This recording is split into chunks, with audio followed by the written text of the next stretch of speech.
Hi, I'm Cass. Welcome to Bent on Better.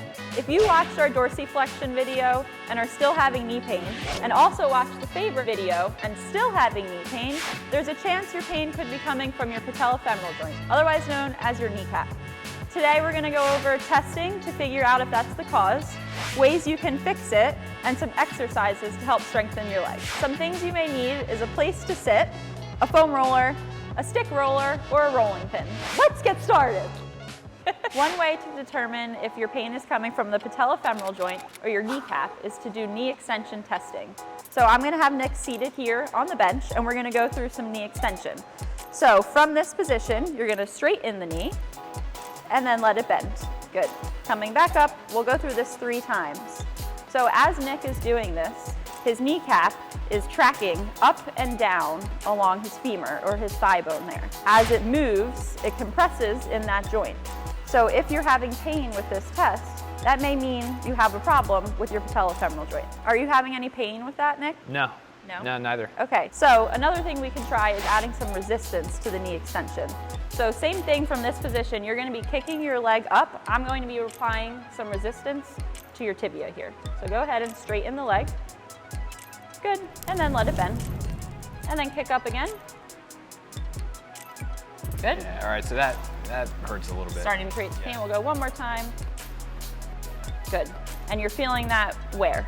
Yeah, I mean, it just feels like it's like center on the kneecap. Right around the kneecap. Yeah, a little bit higher up, but mostly on the kneecap. Some pain with resistance could definitely indicate that Nick's problem is at the patellofemoral joint, and we can address that by lengthening, strengthening, and stabilizing. Once you've done testing on the one side, you can go ahead and do the same thing to test the other side. First thing we can do to help alleviate some of Nick's patellofemoral pain is foam rolling the quads. So Nick's going to take this foam roller, we're going to come down to the ground, starting on our knees, placing the foam roller on the ground.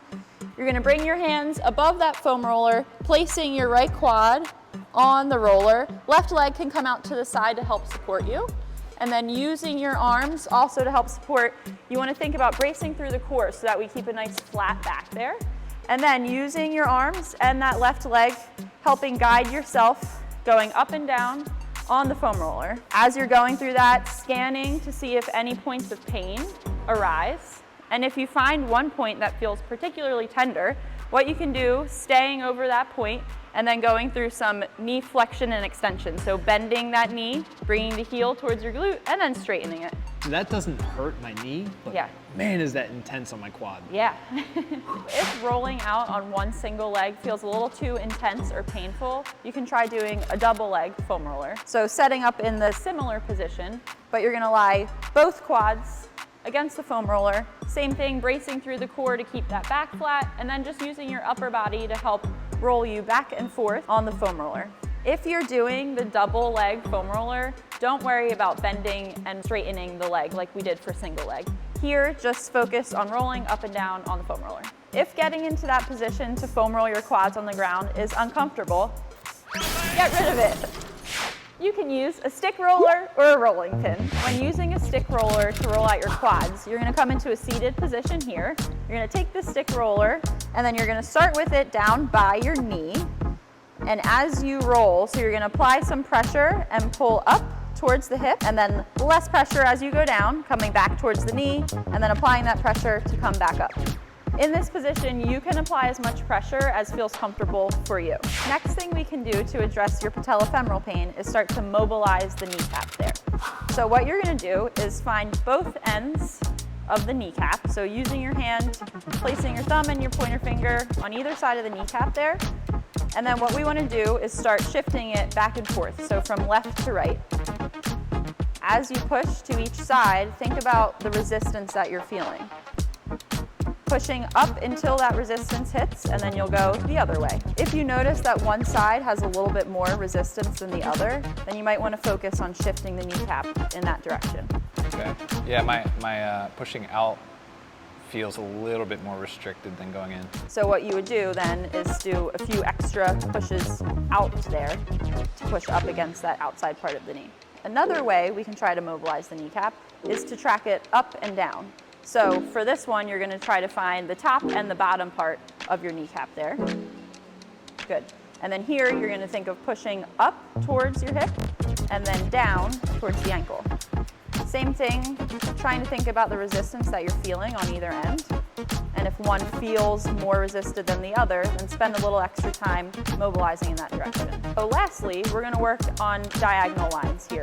So coming on either side of the patella again, here we wanna focus on shifting up and in, and then out and down, making a diagonal line across the kneecap there.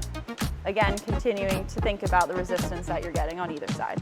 I can't believe how much my kneecap's moving. Yeah. I've never seen it move this much. When doing your patella mobilizations, try to do at least 10 in each of those 8 directions. One exercise we can do to strengthen the quad is straight leg raises. So coming into a seated position, using a wall to sit against here, we're gonna work on Nick's right leg. So he's gonna bend the left leg as it is there. First step of this is to create a nice strong quad muscle. So you're gonna think about tensing this quad here, and to help you do that, you wanna pull the toes in towards your chest. Good, so you should see a nice strong contracted quad there. Once you have that contraction, you're gonna lift the leg straight up off of the floor, trying to keep that knee completely straight and not letting it drop at all. Coming back up and then lowering it. Just raising up as far as you feel comfortable. We'll go through about 10 reps of this and then take a break, and we'll do that 3 times. Notice in this position that Nick is sitting nice and tall with his back flat against the wall rather than arching through the shoulders there. So keeping that posture the whole time you're doing your straight leg raise. If this feels really difficult or you're unable to lift that heel off of the floor, a way to help with that is to just scoot out away from the wall here and then lean back with the upper back. Same thing, trying to keep that nice straight upright posture there. And then try going through your straight leg raise. Feels a little bit easier. Oh yeah. Yeah. Way less intense. Good. Thanks for watching. If you're doing our exercises, be sure to retest yourself at least once a week to see if you're making any improvements. If you're still having knee pain after trying all of these things, stay tuned. We have one more thing you could try.